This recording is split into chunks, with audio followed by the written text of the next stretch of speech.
magandang araw po sa inyo. Magte-therapy na naman po tayo. Halika, samahan niyo po ako. Subaybayan niyo po ang pagte-therapy ko para po makita po ninyo. Halika po. Ayan, magte-therapy na naman po tayo. Nananakit po yung pinakabalakang po nito. Ayan po guys, yan. Nananakit po ito hanggang dito po sa kanyang ilalim. Ayan naninigas daw po itong kanyang puwit dyan guys, dahil nga po nananakit, nakaipit po yung ugat dyan po sa kanyang balakang dyan guys, ayan. Kung makikita nyo po, dinidiinan ko mabuti para po matanggal po yung pagkaipit. Sundan nyo lang po ako guys, ayan. Tignan nyo pong mabuti yung ginagawa ko, tignan nyo po, namamaga po yung kanyang binti dyan guys, kasi nga po dito po sa pinipindot ko ay nakaipit po yung kanyang ugat. Ayan tingnan nyo pong mabuti yung aking ginagawa para po masundan nyo po lagi.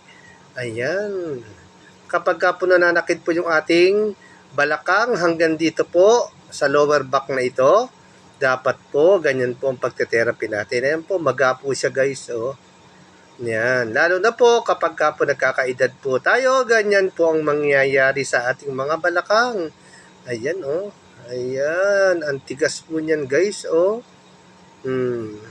ganyan po ang tamang therapy guys, para po matanggal po yung pangangalay ng ating balakang dyan guys, ayan, namamaga po yung kanyang mga binti, yan, sundan nyo lang po ako guys, para po masubaybayan nyo po lagi ang aking mga ginagawang pagte-therapy dyan guys.